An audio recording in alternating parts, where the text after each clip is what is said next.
और प्रभु के वचन के भूखे और प्यासे हैं। और हम धन्यवाद करते हैं प्रभु का कि उसने हमको जीवित वचन दिया है। और वो जीवित वचन जो है आज का प्रकाशित वचन है, जो कि नबी के द्वारा से प्रचार किया गया। और हम जानते हैं कि हम इस कलीसियाई काल के अंतिम युग में उसके अंतिम चरण में पहुंच चुके हैं। और अब इमीडिएटली हमारे सामने जो उद्देश्य है, जो गोल है, वो है रैप्चर, यानी कि प्रभु यीशु के साथ हमारी मुलाकात हवा में हो और हम इस योग्य पाए जाएं कि हम प्रभु के साथ जाने के योग्य हों। यही हर एक सच्चे विश्वासी के जीवन का उद्देश्य है और हम उसकी तैयारी कर रहे हैं। और प्रभु का धन्यवाद करते हैं कि एक नई जागृति सी दिखाई दे रही है एंड टाइम बिलीवर्स के अंदर, और प्रभु के वचन के ऊपर प्रचार हो रहा है और लोग वचन के भूखे और प्यासे हैं। जैसा कि आमोस नबी के पुस्तक में आया है, उसके 8वें अध्याय के 11-12 पद में कि देखो मैं इस देश में एक अकाल भेजने पर हूँ, और वो अन्न और पानी का अकाल न होगा, लेकिन परमेश्वर के वचन के सुनने का ही अकाल होगा। और लोग उत्तर से दक्षिण, पूरब से पश्चिम जाएंगे और उसे ढूंढेंगे परंतु ना पाएंगे। लेकिन परमेश्वर का धन्यवाद हो कि उसने हम ना चीजों को चुन लिया जो दुनिया में कुछ भी नहीं समझे जाते, और हमें यह अवसर दिया है कि हम उसके प्रकाशित वचन का लाभ उठा सकें और वो भोजन खाएं जो कि उकाब पक्षी का भोजन होता है, ताजा मन्ना जिसको कहते हैं। प्रभु ने हमें ताजा मन्ना खाने को दिया है और इसलिए हम प्रभु के बहुत धन्यवादी हैं। और आज शाम को हम लोग इसी विषय के ऊपर थोड़े समय तक ध्यान करेंगे, रैप्चर के ऊपर, यानी कि स्वर्गारोहण, यानी कि हिंदी में स्वर्गारोहण उसे कहते हैं। बहुत जल्द होने वाला है। कोई इसके लिए डेट नहीं बता सकता, लेकिन समय के चिन्ह जो हैं वो यही संकेत देते हैं कि वो घटना बहुत जल्द होने वाली है कि प्रभु अपने लोगों को उस वचन के अनुसार ले जाने पर है जो उसने यूहन्ना के 14 अध्याय में कहा कि तुम परमेश्वर पर विश्वास रखते हो, मुझ पर भी विश्वास रखो। मैं तुम्हारे लिए जगह तैयार करने जाता हूँ कि जहाँ मैं रहूं वहाँ तुम भी रहो, और जब वो जगह तैयार हो जाएगी तो मैं आकर तुम्हें अपने साथ ले जाऊंगा। ये उसकी प्रतिज्ञा है। और अब हमारे सामने केवल एक ही उद्देश्य है, जैसा कि पौलुस कहता है फिलिप्पियों के 3 अध्याय के 11-12 पद में कि जो जो बातें मेरे लाभ की थी उनको मैंने पीछे छोड़ दिया है, और अब मैं निशाने की तरफ दौड़ा चला जाता हूँ कि किसी न किसी रीति से मैं मरे हुओं में से जी उठने के पद तक पहुंचूं। मरे हुओं में से जी उठने के पद तक पहुंचूं मतलब फर्स्ट रेजरेक्शन। रेजरेक्शन दो है, एक तो फर्स्ट है और एक अंतिम है। लेकिन धन्य वे हैं जो कि पहले पुनरुत्थान के भागी हैं। जब पौलुस ने ये लिखा था उस समय प्रकाशित वाक्य की पुस्तक नहीं लिखी गई थी, और उसे नहीं पता था कि प्रकाशित वाक्य में क्या लिखा जाएगा, या कोई इस किस्म की पुस्तक भी होगी भविष्य में जो कलीसियाई कालों के बारे में होगी और प्रभु यीशु के आने के बारे में उसमें बताया जाएगा, दुनिया का अंत का सीन उसमें होगा, सब कुछ यूहन्ना के द्वारा ये सब कुछ चर्चित कर दिया गया है प्रकाशित वाक्य की पुस्तक में। लेकिन पौलुस को नहीं मालूम था, क्योंकि ये पुस्तक थी ही नहीं उस समय जब पौलुस ने ये वचन लिखे थे जो हम पढ़ने जा रहे हैं। पहला थिस्सलुनीकियों का 4 अध्याय 13 से 18 पद तक हम पढ़ेंगे। और देखिए पौलुस किस आशा के साथ और दृढ़ता के साथ, पूरे विश्वास के साथ ये वचन लिख रहा है। यहाँ लिखा हुआ है पहला थिस्सलुनीकियों का 4 अध्याय 13 पद।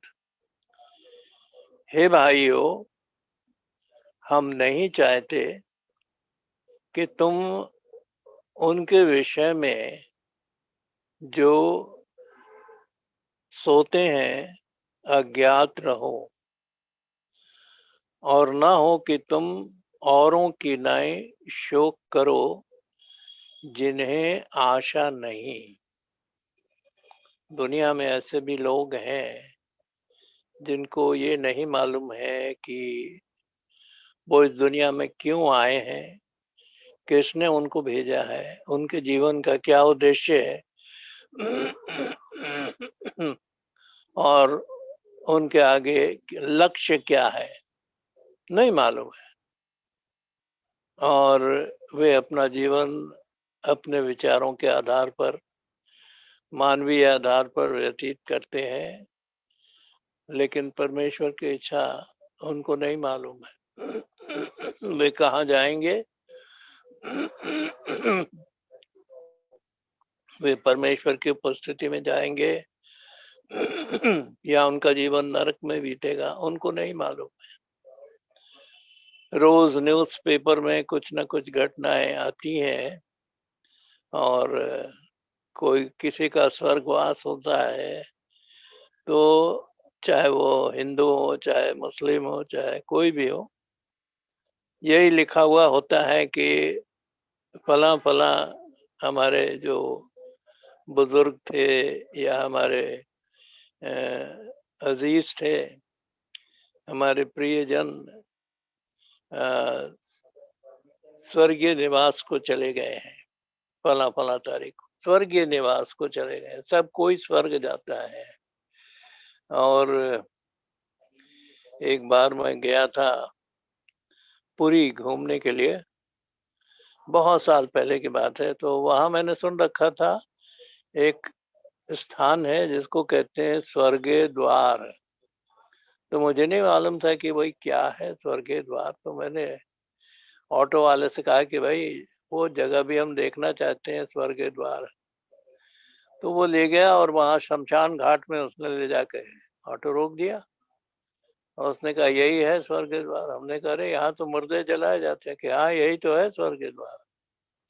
तो चाहे जैसे भी मुर्दे वहां जलाए जाते हैं, लेकिन सब स्वर्ग को जाते हैं। तो ये लोगों की अपनी भावना है, लेकिन उनके पास कोई आशा नहीं है, क्योंकि आशा और विश्वास दोनों ही साथ साथ होते हैं, और बिना विश्वास के हम आशा नहीं रख सकते। तो जब विश्वास ही नहीं है तो उनके पास आशा क्या होगी? 11वां पद,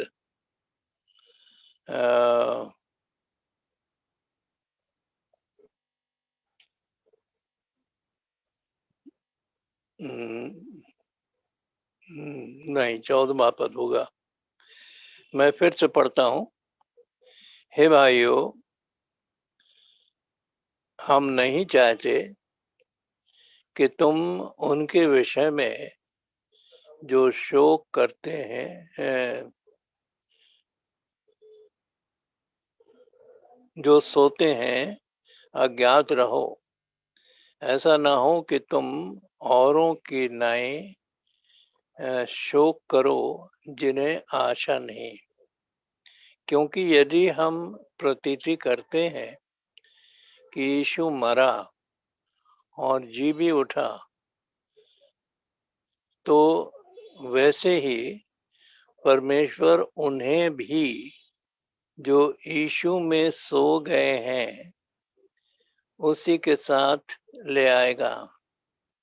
क्योंकि हम प्रभु के वचन के अनुसार तुमसे ये कहते हैं कि हम जो जीवित हैं और प्रभु के आने तक बचे रहेंगे, तो सोए हुओं से किसी कभी आगे न बढ़ेंगे, क्योंकि प्रभु आप ही स्वर्ग से उतरेगा।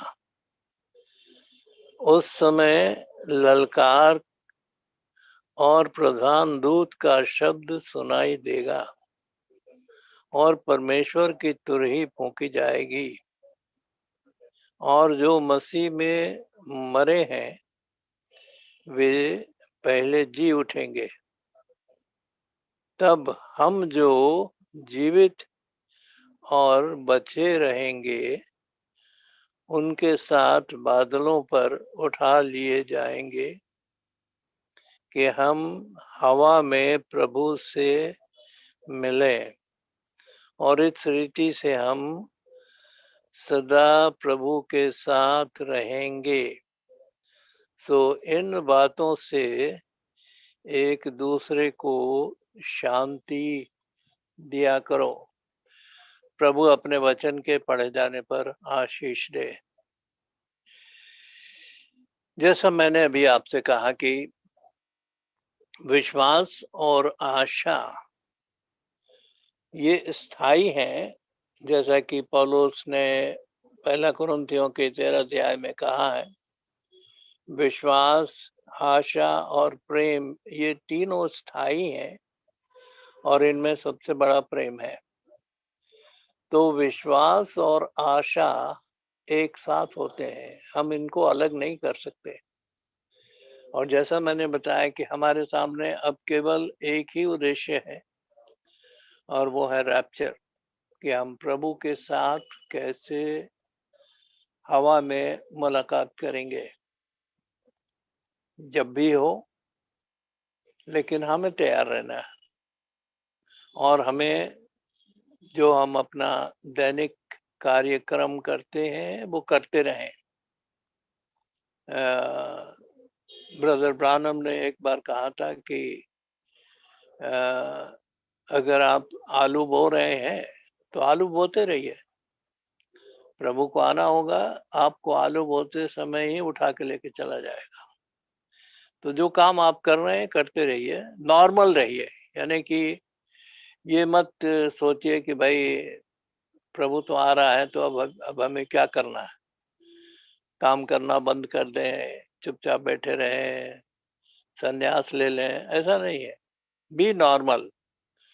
और हमको साधारण स्थिति में रहते हुए प्रभु के आने की बाट जोहना है, क्योंकि हमारे पास एक बहुत बड़ी आशा है और हमारा विश्वास है कि प्रभु आएगा, क्योंकि प्रभु अपनी प्रतिज्ञा से कभी पीछे नहीं हटता।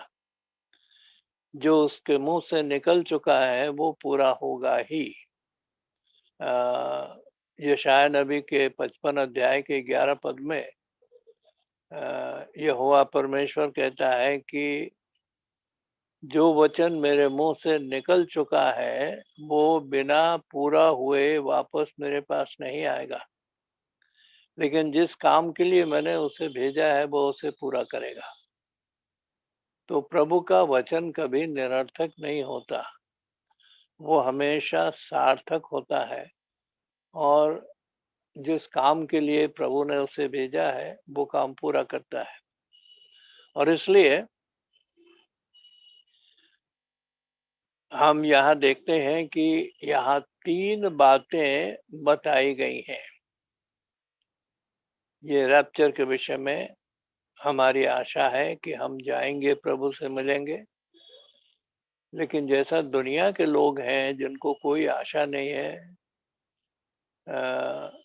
क्योंकि उनके पास विश्वास नहीं है और उनको ये नहीं मालूम है कि वो कहाँ जा रहे हैं, तो इसलिए आशा का कोई सवाल ही नहीं पैदा होता, विश्वास का कोई सवाल ही नहीं पैदा होता। लेकिन हमें तो वो विश्वास मिला है जो संतों का विश्वास था, जो चेलों को एक ही बार सौंपा गया था, वही विश्वास हमने पाया है। और जैसा कि मलाकी के 4 अध्याय के 5 और 6 पद में लिखा है कि देखो, यहोवा के उस बड़े और भयानक दिन के आने से पहले मैं तुम्हारे पास एलिय्याह नबी को भेजूंगा, और वो पितरों का मन लड़के बालों की ओर और लड़के बालों का मन पितरों की ओर फेरेगा। ऐसा ना हो कि मैं आकर पृथ्वी को सत्यानाश करूं। तो पृथ्वी तो सत्यानाश होने वाली है, लेकिन सत्यानाश होने के पहले प्रभु अपने लोगों को निकाल लेता है। इसके लिए हमारे पास उदाहरण है कि नूह के दिनों में, जो हमें उत्पत्ति की पुस्तक के 6वें 7वें अध्याय में मिलता है, कि नूह के दिनों में परमेश्वर ने देखा कि मनुष्यों के मन में जो कुछ उत्पन्न होता है वो लगातार बुरा ही उत्पन्न होता है, अच्छाई नहीं है उनके अंदर, धार्मिकता नहीं है। और केवल नूह परमेश्वर की दृष्टि में एक धर्मी व्यक्ति पाया गया, और जो नूह के साथ थे, वो नूह के साथ होने के कारण जहाज में गए और वे बच गए, 8 प्राणी। लेकिन सारी दुनिया जल प्रलय से नाश हो गई, और जो जानवर पक्षी परमेश्वर ने नूह से कहा था, वो लोग भी बच गए, क्योंकि जैसा परमेश्वर ने उन्हें आज्ञा दी थी उसके अनुसार नूह ने हर किस्म के जानवरों के जोड़े अपने जहाज में रख छोड़े थे। तो इनके द्वारा से फिर से सृष्टि की रचना हुई, और ये 8 प्राणी जो बच गए नूह के द्वारा से, ये एक निशान है और एक नमूना है कि जब दुनिया बर्बाद होने वाली थी तो परमेश्वर ने अपने धर्मी जनों को बचा लिया। उसी प्रकार से लूत के दिनों में भी हम देखते हैं कि पहले परमेश्वर ने लूत के द्वारा और इब्राहिम के द्वारा सदोम और अमोरा को चेतावनी दी कि अपने पापों से छूट कर वो धर्म के काम करें, लेकिन उन्होंने नहीं किया, और परमेश्वर का क्रोध इतना बढ़ गया कि वो उसे नाश करने पर था। और 2 दूत वहां गए, लेकिन वहां 10 जन भी धर्मी नहीं मिले कि सदोम और अमोरा को बचाया जा सकता था, क्योंकि इब्राहिम परमेश्वर से बार बार कहता है कि अगर वहां 50 धर्मी हो तो क्या तू 50 के कारण उनको नाश कर देगा? उसने कहा नहीं। और होते होते 10 तक आ गई संख्या कि अगर 10 भी वहां धर्मी हो तो क्या तो नाश कर देगा? परमेश्वर ने कहा नहीं। लेकिन वहां 10 भी धर्मी नहीं है, लेकिन जो धर्मी हैं पहले मैं उनको निकाल लूंगा। और इसलिए उन 2 दूतों ने लूत से कहा कि अपनी पत्नी, अपने लड़कियों को और जो तेरे साथ के हैं उनको लेके यहाँ से चला जा, क्योंकि जब तक तू यहाँ से निकल के नहीं जाएगा हम कुछ नहीं कर सकते। और जबरदस्ती उसको वहां से निकाल करके बाहर भेजा गया, और जैसे वो लोग वहां से निकल गए, आकाश से आग और गंधक की वर्षा हुई और सदोम और अमोरा नाश हो गए। तो परमेश्वर अपने लोगों को निकाल लेता है, इसके पहले कि दुनिया के ऊपर उसका कहर पड़े, उसका क्रोध आए और डिनोमिनेशन के ऊपर भी उसका क्रोध पड़ेगा, जैसा कि प्रकाशित वाक्य के 17 और 18 अध्याय में हमें मिलता है। मैं उस बड़ी वेश्या का दंड दिखाऊं जो बहुत से पानियों पर बैठी है, और वो है संस्थाई मंडली, जिसे रोमन कैथोलिक चर्च कहते हैं, मदर चर्च है। उसी से उसकी बेटियां निकली हैं, जिनको कि विभिन्न प्रोटेस्टेंट नाम से पुकारा जाता है। किसी को लूथरन कहा जाता है, किसी को सीएनआई कहा जाता है, किसी को मेथोडिस्ट कहा जाता है, किसी को पेंटिकॉस्टल कहा जाता है, इत्यादि इत्यादि बहुत से फिरके हैं और बहुत से डिनोमिनेशन हैं। लेकिन ये सब उसी एक माँ की बेटियां हैं। तो जैसी माँ है वैसी बेटियों का भी चरित्र है, और माँ के ऊपर परमेश्वर का क्रोध पड़ता है, बेटियों के ऊपर भी पड़ेगा। इसलिए 18:4 में कहा गया है, परमेश्वर के बच्चे भी तो इन्हीं डिनोमिनेशंस में फंसे हुए हैं, और ये डिनोमिनेशंस जो है कब्रों के समान है, क्योंकि जहाँ वचन नहीं है वहाँ जीवन नहीं है। लोग कब्रों में पड़े हुए हैं। और यूहन्ना के सुसमाचार में प्रभु यीशु कहते हैं कि वो समय दूर नहीं जबकि मृतक मनुष्य के पुत्र का शब्द सुनकर जी उठेंगे और जिएंगे, जो सुनेंगे वो जिएंगे। यूहन्ना का 5 अध्याय 25 पद में ऐसा लिखा हुआ। तो ये मुर्दे कौन?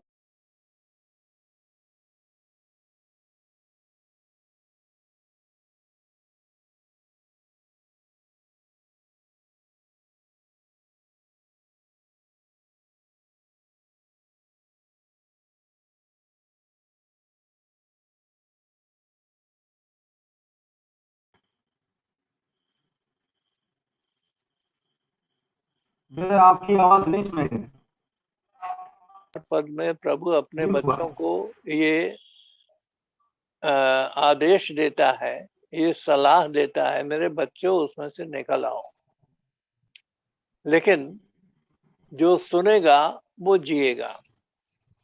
तो परमेश्वर का धन्यवाद हो कि उसने हमको सुनने के कान दिए हैं, देखने की आंखें दी हैं, समझने की बुद्धि दी है, और इस अंतिम समय के संदेश को हमने पहचाना है कि ये परमेश्वर का वचन है, और परमेश्वर के सिंहासन से इस अंतिम कलीसियाई काल को दिया गया है। जो परमेश्वर के चुने हुए लोग हैं वे उसे ग्रहण करेंगे, लेकिन संस्थाई मंडली के लोग इसे रिजेक्ट कर देंगे। तो यहाँ हम देखते हैं 3 बातें हैं जो कि रैप्चर से पहले होने वाली हैं। 3 बातें यहाँ लिखा है कि प्रभु आप ही स्वर्ग से उतरेगा। प्रभु आप ही स्वर्ग से उतरेगा। उस समय ललकार और प्रधान दूत का शब्द सुनाई देगा। तो ललकार भी है, प्रधान दूत का शब्द भी है, और परमेश्वर की तुर ही फूंकी जाएगी। ये 3 काम है। ये तीनों बातें ब्रदर ब्रानम बताते हैं कि प्रभु यीशु मसीह स्वयं पूरा करते हैं।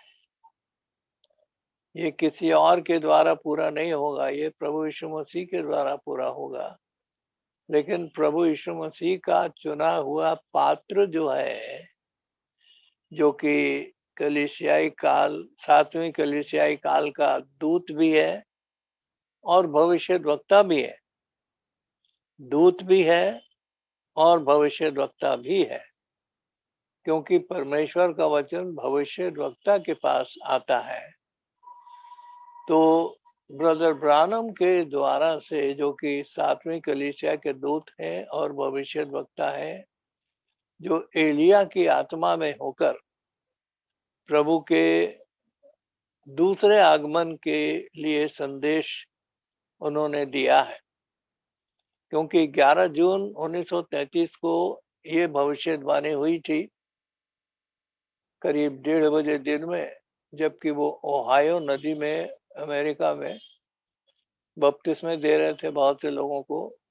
और जब एक व्यक्ति का बपतिस्मा हो रहा था, उस वक्त ये अचानक उनके सिर के ऊपर बड़ी तेज रोशनी सी चमकी, और उस रोशनी को देख करके जो लोग किनारे खड़े थे वो बेहोश हो गए। बहुत से लोग भागने लगे इधर उधर, शरण खोजने लगे कि ये क्या हो रहा है, हम लोग मर जाएंगे। और उस आवाज को सबने सुना कि जैसा यूहन्ना बपतिस्मा देने वाला प्रभु के आगे आगे भेजा गया था, उसी प्रकार से तुम्हारा संदेश जो तुम प्रचार करोगे प्रभु के दूसरे आगमन की अगुवाई करेगा।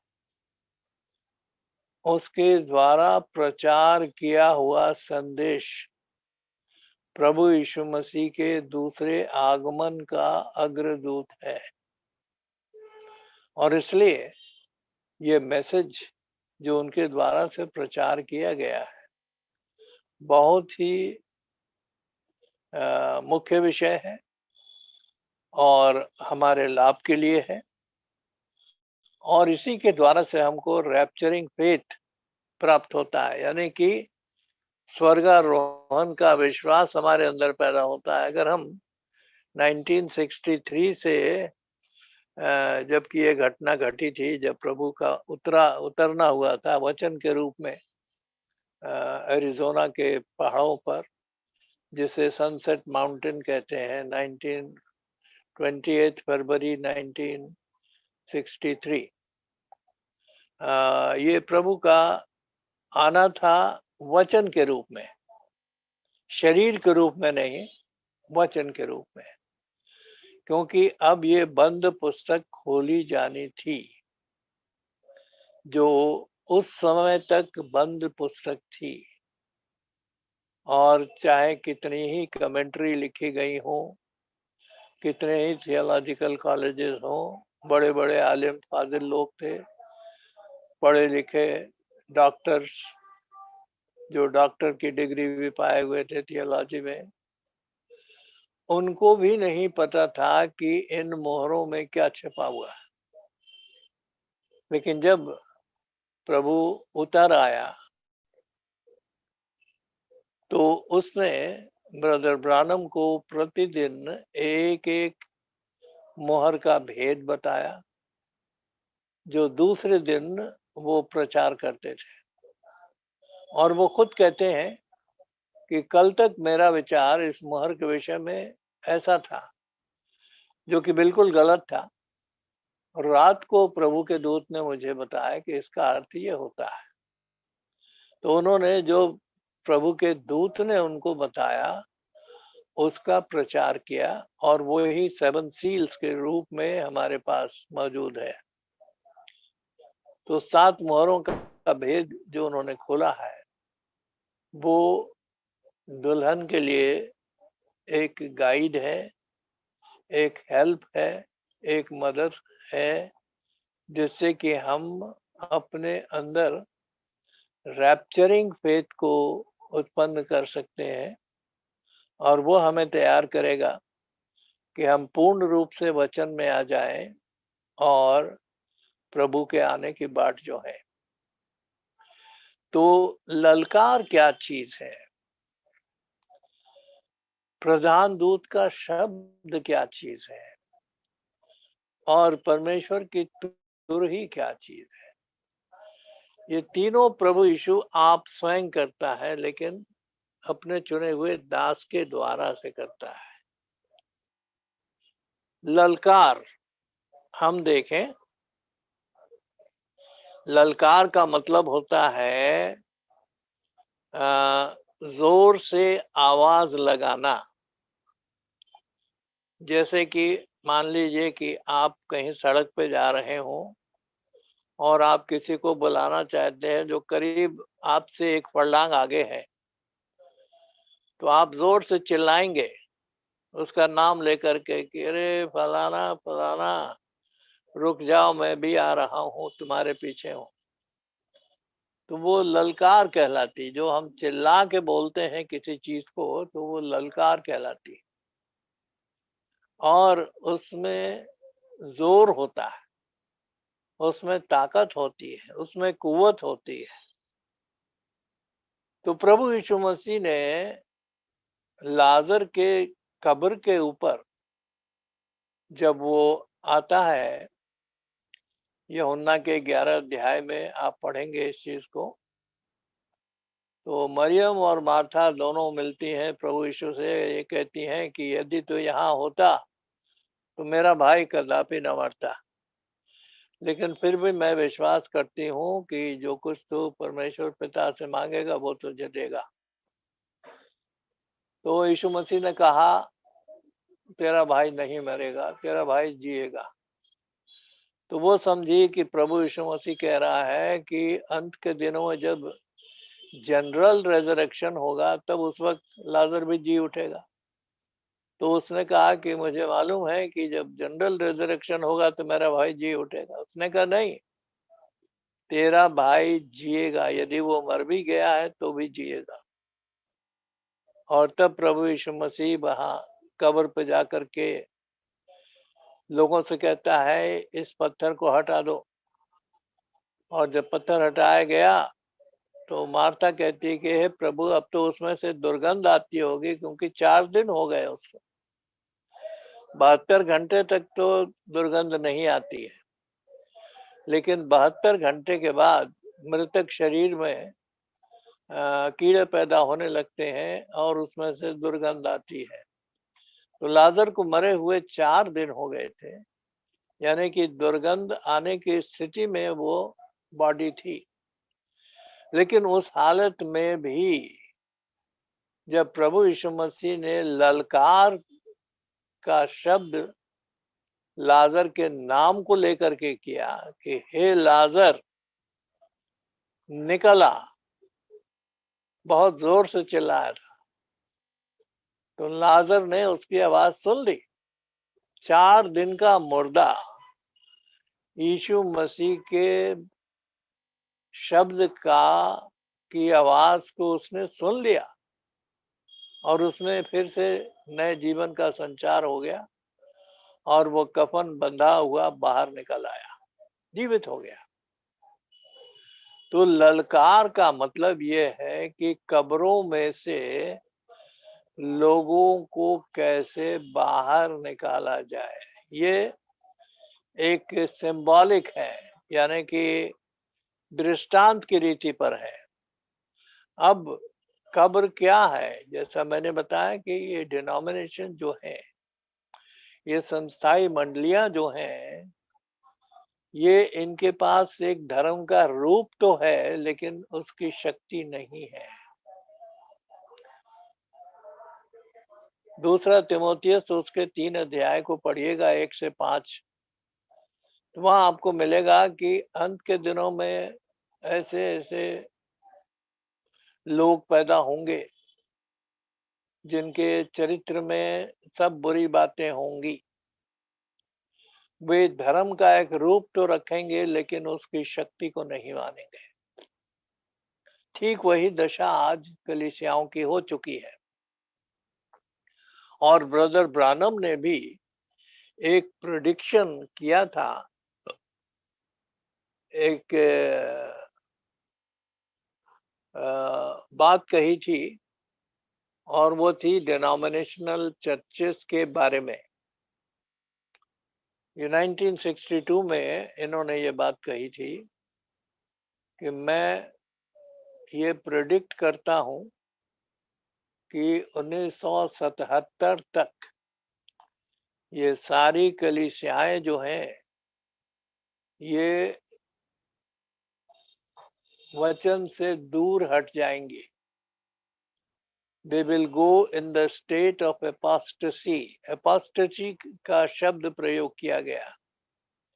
apostasy का मतलब होता है वचन से दूर, अलग हट जाएंगे। और जीवन जो है वो वचन में है। जैसा कि यूहन्ना के 1 अध्याय के 4 पद में हम पढ़ते हैं कि आदि में वचन था और वचन परमेश्वर के साथ था और वचन परमेश्वर था। यही आदि में परमेश्वर के साथ था और जो कुछ उत्पन्न हुआ उसमें से कोई भी वस्तु उसके बिना उत्पन्न न हुई। चौथा पद, उसमें जीवन था और वह जीवन मनुष्यों की ज्योति थी। ज्योति का मतलब क्या होता है? प्रकाश, ज्ञान, समझ। तो ये समझ जो है इस वचन के द्वारा से हमको मिलेगी और वो वचन भी जब प्रकाशित हो जाता है तो भरपूर ज्ञान हमको प्राप्त होता है। तो ये वचन जो है इस अंतिम युग में नबी के द्वारा से प्रकाशित किए गए। परमेश्वर ने वो प्रकाशन नबी को दिया और नबी के द्वारा हम तक पहुंचा। तो वचन प्रकाशित हो चुके हैं। तो ललकार जो है वो लोगों को सोई हुई अवस्था से जागृत करने के लिए। कब्रों में से निकलेंगे। हम देखें कि यूहन्ना के 5 अध्याय के 25 पद में क्या लिखा है। यूहन्ना का 5वां अध्याय और उसका 25 पद, यहाँ लिखा है,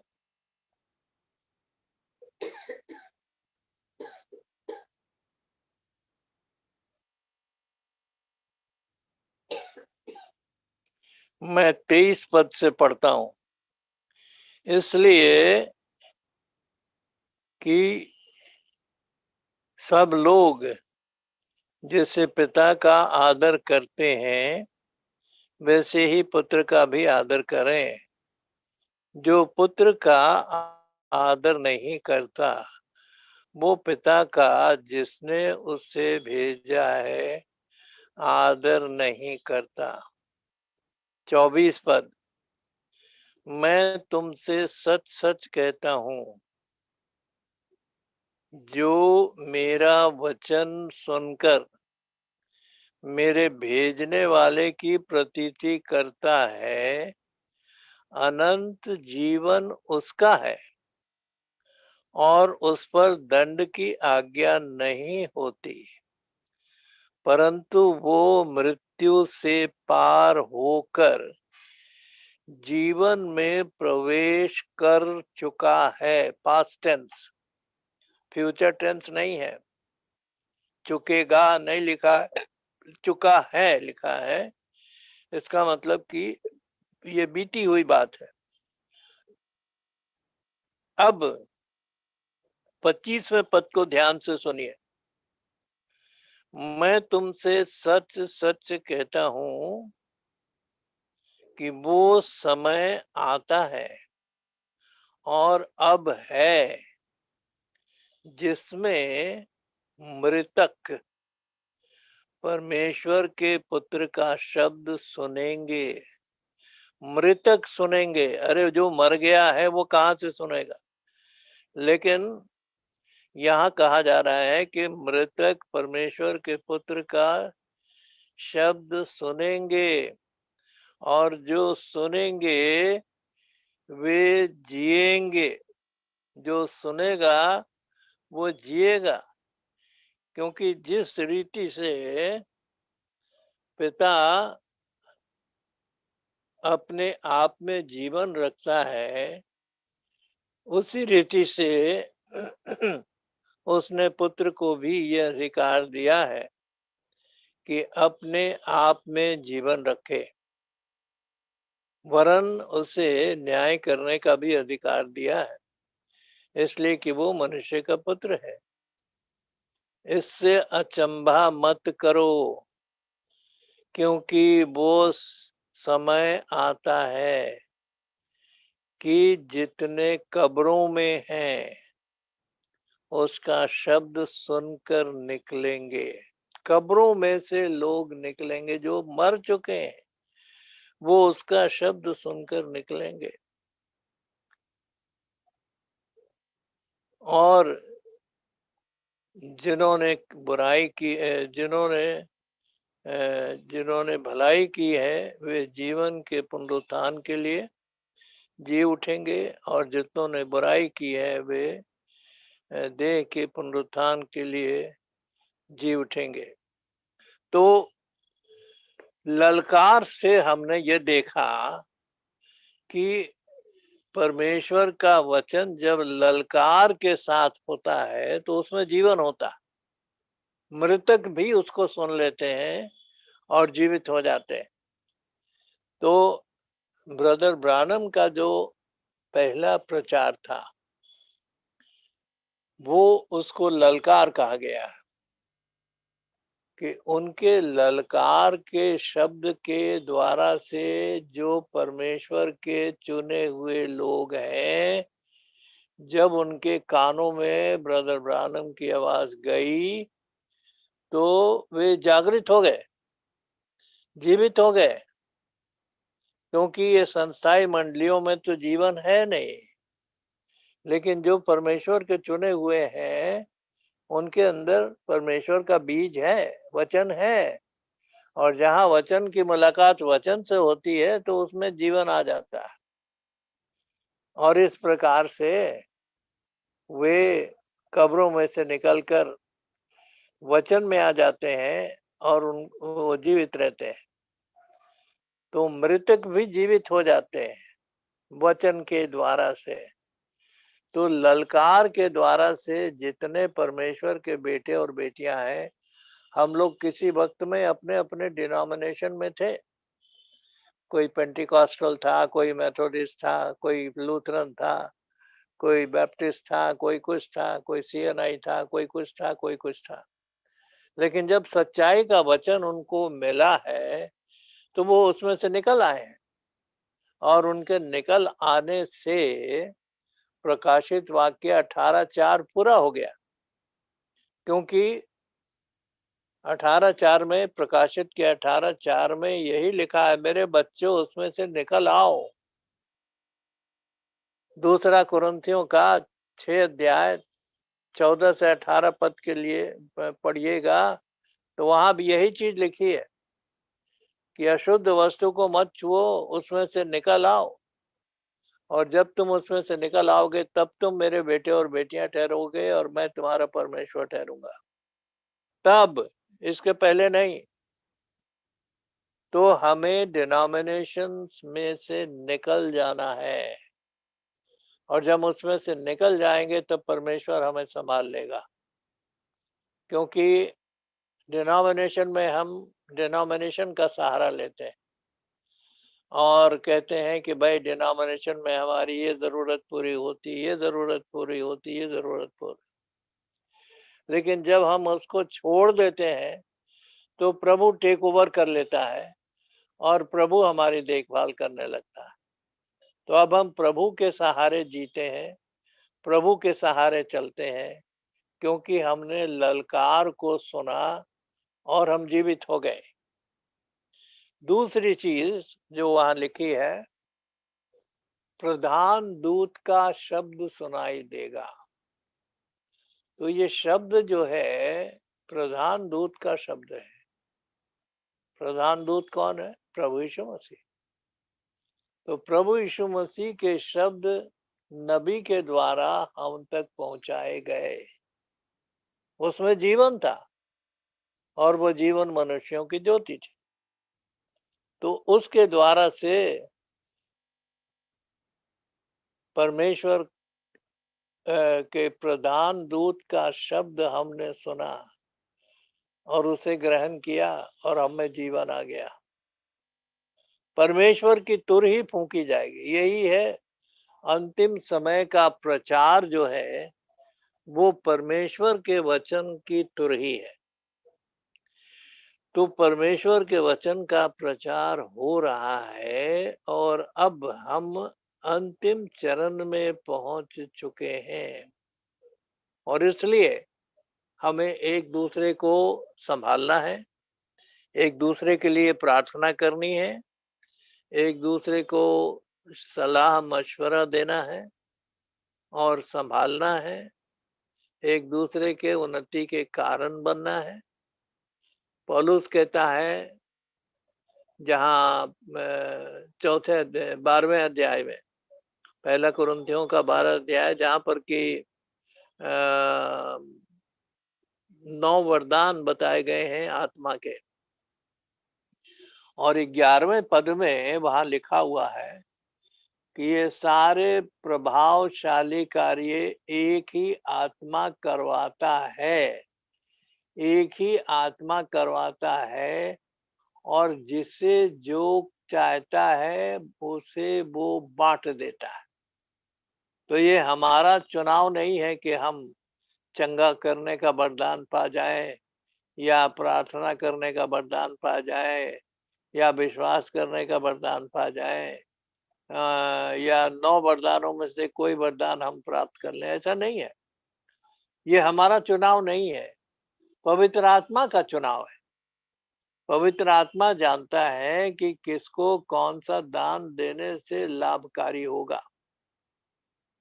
और पहला कुरिन्थियों के 14 अध्याय के 12 पद में लिखा हुआ है कि तुम बड़ी से बड़ी वरदानों के धुन में रहो, बड़ी से बड़ी वरदानों के धुन में रहो कि तुम्हारे वरदानों से कलीसिया की उन्नति हो, कलीसिया का लाभ होना चाहिए, कलीसिया की उन्नति होना चाहिए। और यही है जागृति का चिन्ह कि हम न केवल जीवित हो चुके हैं लेकिन हम दूसरों को भी जीवित करने की चेष्टा करते हैं उस वचन के द्वारा से जो प्रकाशित वचन हमारे पास पहुंचा है। और अगर हम इन तीनों पर ध्यान करेंगे तो ब्रदर ब्रानम के द्वारा से ललकार भी हुई है, प्रधान दूत का शब्द भी सुनाई दिया है और परमेश्वर की तुरही भी फूंकी गई है। दुनिया में प्रचारक बहुतेरे हैं। आजकल मैं अपने सेल फोन में यूट्यूब में देखता हूँ तो उसमें डॉक्टर बिली ग्राम के बहुत से सरमन हैं और बड़े अच्छे अच्छे सरमन हैं, मैं उनको सुनता भी हूँ। और दूसरे उनके समान और भी दूसरे पास्टर्स हैं जो कि अपना वचन प्रचार करते हैं, बाइबल टीच करते हैं, उनका भी मैं सुनता हूँ। तो एक किस्म की जागृति की लहर चल रही है और विशेष करके एंड टाइम मैसेज के अंदर भी ये जागृति की लहर है कि हम तैयार हो जाएं क्योंकि हमारे प्रभु यीशु का आगमन बहुत निकट है। और इसलिए रैप्चर हमारे सामने सबसे बड़ा गोल है और उस गोल को सामने रखते हुए निशाने की तरफ हम दौड़े चले जाएं जैसा पौलुस कहता है और उस इनाम को प्राप्त करें जो पौलुस कहता है कि प्रभु मुझे ही नहीं केवल मुझे ही नहीं लेकिन उन सबों को भी देगा जो उसके प्रकट होने की बाट जोहते हैं। वो मुकुट की बात कर रहा। दूसरा तीमुथियुस के 4 अध्याय में वो कहता है कि मैंने अपनी दौड़ पूरी कर ली है और अब मेरे लिए एक मुकुट धरा हुआ है जो प्रभु अपने खोजियों को देगा, जो उस पर आशा लगाए हुए हैं, जो उस पर विश्वास करते हैं। और केवल मुझे ही नहीं उनको भी देगा जो उस पर आशा लगाए हुए हैं। और इसलिए वो मुकुट हमें भी मिलने वाला है, ये हमारी आशा है। और इसी आशा के आधार पर हमारा विश्वास और भी मजबूत होता है, क्योंकि परमेश्वर का वचन जो है वो जीवित और प्रबल है और दो धारी तलवार से भी ज्यादा चोखा है और वार पार छेदता है और गूदे को और हृदय की सारी बातों को ध्यान से देखता है और उनका विचार करता है। और सृष्टि की कोई भी बात, कोई भी वस्तु उससे छिपी नहीं है, वरन उसके आंखों के सामने सब कुछ बेपरद और खुला हुआ है। तो हमारे जीवन की हर एक बात पवित्र आत्मा जानता है और वो अपनी निगाहों में अपने बच्चों को रखता है, क्योंकि लिखा है कि प्रभु की दृष्टि अपने धर्मियों पर लगी रहती है। चाहे वो गिर भी जाए तो भी वो 7 बार भी गिरेंगे तो उनको उठा लिया जाएगा। 24 के 16 में लिखा है, नीति वचन का 24-16 में या 16-24 है, मुझे ठीक याद नहीं है, लेकिन 16-24 हो सकता है या 24-16 हो सकता है। यहाँ लिखा हुआ है कि धर्मी जन 7 बार भी अगर गिर जाए तो उठ खड़ा होता है, लेकिन दुष्ट लोग जब गिर जाते हैं तो वो उठ नहीं सकते, क्योंकि उनको उठाने वाला कोई नहीं है। हमारे पास वो विश्वास है, हमारे पास वो सामर्थ है जो प्रभु अपने विश्वासियों को देता है। तो हमारे सामने जो उद्देश्य है वो है रैप्चर का, और हम रैप्चर के लिए पूरी कोशिश कर रहे हैं। एक ऐसा जीवन व्यतीत करने की चेष्टा कर रहे हैं जो प्रभु की दृष्टि में ग्रहण योग्य हो। और याद रखिए, ये आपका व्यक्तिगत अपना निर्णय है। हमारा काम सिखाना है, हमारा काम वचन को आपके सामने रखना है, लेकिन अपने जीवन के लिए निर्णय लेना आपका अपना काम है। क्या हम में से हर एक अपने अपने जीवन से ये सवाल कर सकता है, क्या मैं प्रभु के साथ ईमानदार हूँ? क्या मैं एक ऐसा जीवन व्यतीत कर रहा हूँ या कर रही हूँ जो वचन के अनुसार है? क्या मैं उसकी आज्ञाओं का पालन कर रहा हूँ या कर रही हूँ? क्योंकि यीशु मसीह ने यूहन्ना के 14 अध्याय के 15 पद में कहा, यदि तुम मुझसे प्रेम रखते हो तो मेरी आज्ञाओं को मानोगे। तो प्रभु की आज्ञाओं को मानना ही इस बात का प्रमाण है कि हम प्रभु से प्रेम रखते हैं और हम ईमानदारी के साथ उसके साथ चल रहे हैं। और याद रखिए, यदि हम प्रभु के साथ ईमानदार हैं तो वो भी हमारे साथ ईमानदार होगा। और यदि हम टेढ़ी चाल चलते हैं और सोचते हैं कि उसको हम धोखा दे देंगे, तो वो भी आपको धोखा दे देगा।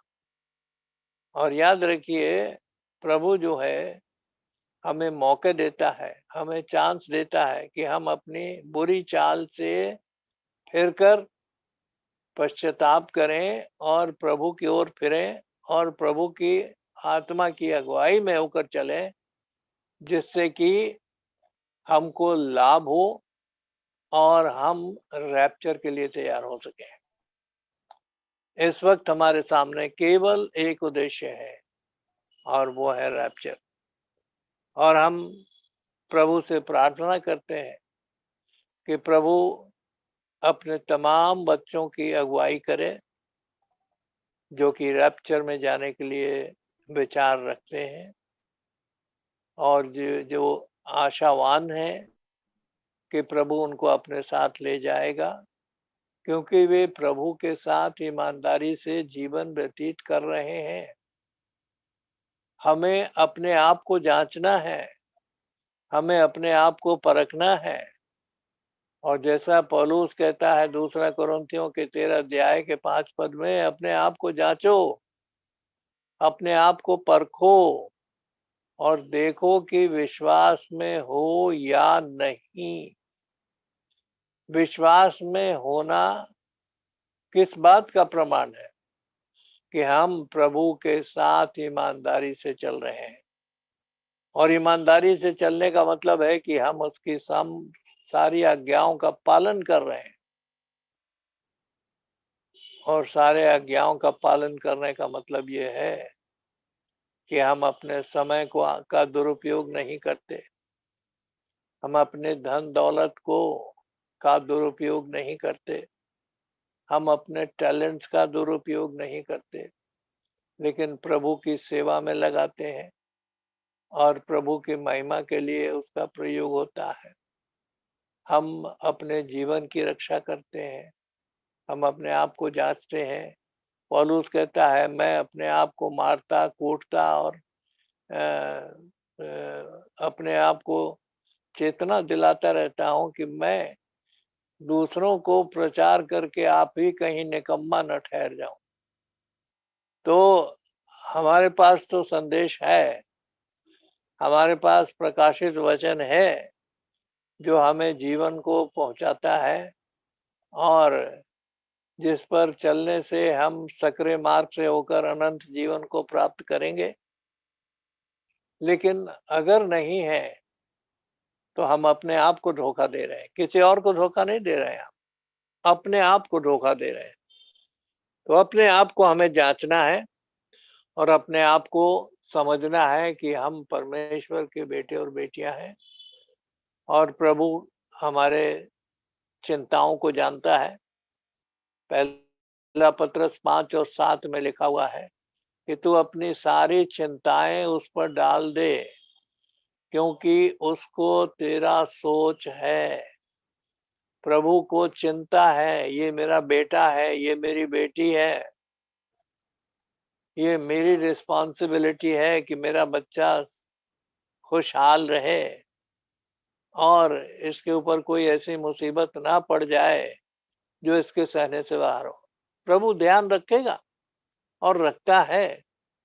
प्रभु ने आज तक हमको संभाला है और प्रभु ने हमको किसी बात की कमी और घटी होने नहीं दी, क्योंकि जो प्रभु के साथ ईमानदारी से चलेगा वो कभी भूखा नहीं रहेगा, कभी प्यासा नहीं होगा, क्योंकि उसके जीवन का संतोष और उसके जीवन की सारी आवश्यकताएं परमेश्वर अपने भंडार से पूरी करता है। वो बड़ा ईमानदार है हमारे साथ, लेकिन हमें भी उसके साथ ईमानदार होना है। हमें अपना 10वां अंश उसको देना है और उचित स्थान में देना है। हम उसके डिसाइडर नहीं हो सकते कि भाई हम चलो बाइबल सोसाइटी में अपना 10वां अंश दे दें। जी नहीं, 10वां अंश जहां जाना चाहिए वहीं जाना चाहिए। और इसके विषय में वचन में पूरी शिक्षा है। क्या हम अपने समय का 10वां हिस्सा देते हैं प्रभु को? क्या हम अपने टैलेंट का 10वां हिस्सा प्रभु को देते हैं? क्या हम अपने धन का 10वां हिस्सा प्रभु को देते हैं? ये हमें अपने आप में निर्णय लेना है और अपने आप को जांचना है और आपका विवेक आपको बताएगा कि आप ईमानदार हैं या नहीं हैं। और इसलिए आपका विवेक शुद्ध होना चाहिए, पवित्र होना चाहिए, जिससे कि आपको ये बोध हो कि सचमुच में जो वचन आपने पाया है इस अंतिम समय के संदेश के द्वारा से, वो आपकी अगुवाई करता है कि आप उस मार्ग में होकर चलें जिसमें चलने से प्रभु प्रसन्न होता है। वो सकरा मार्ग जो जीवन को पहुंचाता है। हर एक सच्चा विश्वासी सकरे मार्ग पर चलने वाला होता है, क्योंकि वही जीवन को पहुंचाता है। और चौड़ा है वो मार्ग जो विनाश को पहुंचाता है और बहुतेरे हैं जो उसमें प्रवेश करते हैं और प्रभु के से दूर चले जाते हैं और शैतान के वश में हो जाते हैं। दुनिया में दो ही मालिक हैं, दो ही अधिकार हैं, और इन दोनों में से एक के अंडर हमको होना ही है। एक तो परमेश्वर की सामर्थ और शक्ति जो पवित्र आत्मा के द्वारा दर्शाई जाती है, या तो हम उसके अधीन हैं, और अगर नहीं तो दूसरी ओर शैतान और उसकी शक्ति है, हम उसके अधीन होकर चलते हैं। धर्म का एक रूप तो हमारे पास होता है, हम चर्च में भी जाते हैं, गाना भी गाते हैं, सबसे आगे आगे हम ये दिखाते हैं कि हम कितने धर्मी हैं। लेकिन याद रखिए, प्रभु सब कुछ जानता है और समझता है, और इसलिए हमें प्रभु के साथ ईमानदार होना है, प्रभु के साथ ईमानदारी के साथ चलना है, क्योंकि ये अंतिम समय है। और अगर हम एक बार भटक गए तो हमारे लिए नया होना अनहोना होगा, क्योंकि एक बार जिन्होंने वचन पाया है और वचन के प्रकाश को जाना है, यदि वे भटक जाए तो उनके लिए नया होना अनहोना है, ऐसा इब्रानियों के 6वें अध्याय में लिखा हुआ है। और इसलिए हमें सतर्क रहना है, सचेत रहना है, अपने आप को जांचते रहना है, परखते रहना है कि क्या सचमुच में मैं प्रभु के मार्ग में चल रहा हूँ ईमानदारी के साथ या नहीं। और अगर आप प्रभु के साथ ईमानदारी के साथ चल रहे हैं तो आप धन्य हैं, प्रभु आपको आशीष देगा, और प्रभु और भी अपनी नजदीकी और प्यार में आपको खींचेगा। लेकिन अगर नहीं चल रहे हैं तो अवश्य आपको अपने जीवन के लिए निर्णय लेना होगा कि क्या आप प्रभु के प्रभुत्व को मानेंगे या शैतान के प्रभुत्व को मानेंगे। पहला यूहन्ना उसका 5वां अध्याय और उसके 19वें पद में लिखा हुआ है कि हम जानते हैं कि हम कौन है, हम जानते हैं कि हम कौन है, हम परमेश्वर की संतान हैं, और सारा संसार उस दुष्ट के वश में पड़ा हुआ है। तो सारी दुनिया जो है दो भागों में बटी हुई है, या तो हम प्रभु के हैं या हम प्रभु के नहीं हैं। लेकिन इसलिए कि हमें ये संदेश मिला है, इसलिए कि हमने अंतिम समय के संदेश को जाना है, ये हमारा कर्तव्य है कि हम अपने आप को जांचें और परखें और देखें कि हम कहाँ खड़े हैं। समय अब बीत चुका है, नहीं मालूम कि प्रभु का आना किस दिन हो जाए और रैप्चर कब हो जाए। कहीं ऐसा ना हो कि आप उन मूर्ख कुंवारियों के समान ठहरे जिनके दिए में तो तेल थोड़ी देर के लिए था, लेकिन प्रभु के आने के समय वो समाप्त हो गया था, और दुर्भाग्यवश वो बाहर रह गई। लेकिन जिनके दिए जल रहे थे वो प्रभु के साथ चली गई, और उसके बाद द्वार बंद हो गया। द्वार कौन है? प्रभु यीशु मसीह। यानी उसके बाद, रैप्चर के बाद फिर प्रभु यीशु मसीह मिलने वाला नहीं है। और अगर आप मूर्ख कुंवारियों में हैं तो ट्रिबुलेशन पीरियड में आपको अपने सर कटाने होंगे, तब जाकर के आप 1000 साल के राज्य में प्रवेश करेंगे। तब वही एक चारा बचेगा, अपना सिर कटाओ, और तब जाकर के आपको मिलेनियम में, यानी कि 1000 साल के राज्य में, जो परमेश्वर का राज्य कहलाता है, उसमें प्रवेश होने का अधिकार आपको प्राप्त होगा। और इसलिए आइए हम अपने अपने मनों को जांचें और परखें, और प्रार्थना में हम अपने सरों को झुकाएं। स्वर्गीय पिता परमेश्वर, हम तेरा धन्यवाद करते हैं प्रभु कि ये अंतिम समय है। तूने हमें चेतावनी दी है, तूने हमें संदेश दिया है, तूने हमें अपना प्रकाशित वचन दिया है प्रभु, और हमें ज्ञात हुआ है कि हमें ईमानदारी के साथ प्रभु के साथ चलना है और प्रभु की ललकार को पहचानना है, प्रभु के प्रधान दूत के शब्द को पहचानना है, क्यों उसके शब्द में जीवन है। और इसलिए प्यारे पिता, हमारी प्रार्थना है कि तू हर एक विश्वासी जो तेरे पीछे चलने की चेष्टा करता